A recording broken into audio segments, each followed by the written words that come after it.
এটা কি স্কুল থেকে বানিয়ে এনেছো? কেন?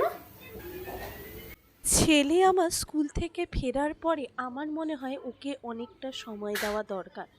আসলে ও তো এখনো অনেক ছোট, ও নিজে থেকে কোনো কিছুই করতে পারে না, তাই স্কুল থেকে আসার পরে ওকে আমাকে খাইয়েও দিতে হয় মাঝে মাঝে। ও খেতে খেতে একটু টিভিটা দেখতে ভালোবাসে, তাই ও টিভিটা দেখে। জানো তো, আজকে ব্যালকনিতে দাঁড়িয়ে দেখছি যে আমার তো পাশেই ক্লাব হাউস। ক্লাব হাউসে প্রতিদিন কিছু না কিছু লেগেই থাকে।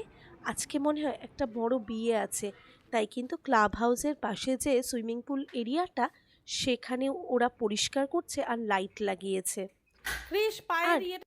এই তো এই করতে করতে অনেকটা সময় চলে গেল। আজকে ভাবলাম একটু কৃষকে নিয়ে তাড়াতাড়ি বেরোবো। আসলে ও তো প্রতি মঙ্গলবার আর বৃহস্পতিবার স্কেটিং থাকে। ওকে স্কেটিংয়ে দিয়ে আমরা দুই বন্ধু মিলে একটু ওয়াক করতে বেরিয়ে গেলাম। আসলে আমাদের সোসাইটির প্রত্যেকটা বাচ্চাই বিকেলের দিকে কেউই বেশিরভাগ বাড়িতে থাকে না, সবাই কিছু না কিছু করে, কেউ না মানে কোনো না কোনো অ্যাক্টিভিটিতে ব্যস্ত থাকে।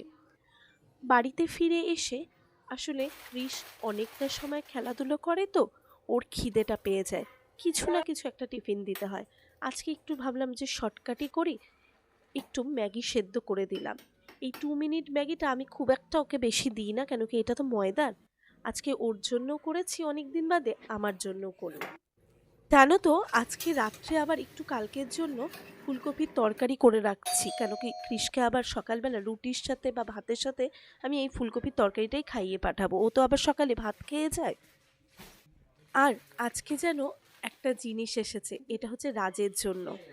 রাজকে না জানিয়েই আমি ওর জন্য একটা জুতা অর্ডার করেছি। কেন আনতে গেছো তুমি আবার? জুতোটা কবে থেকে হতে পারে? হিসেব মতো করে কিন্তু রাখবে। সংসারের কথা আর আমাদের কথা চিন্তা করতে করতে, দায়িত্ব পালন করতে করতে ও নিজের কথাই ভুলে গেছে। ওর জুতোটা বহুদিন হলো ছিঁড়ে গেছে, তো ও ভাবছে যে ওই জুতোটাই ঠিক করে নেব, কিন্তু আমি ওকে না জানিয়ে এই জুতোটা নিয়ে এসেছি। আসলে নিজের কথা ও কখনোই ভাবে না।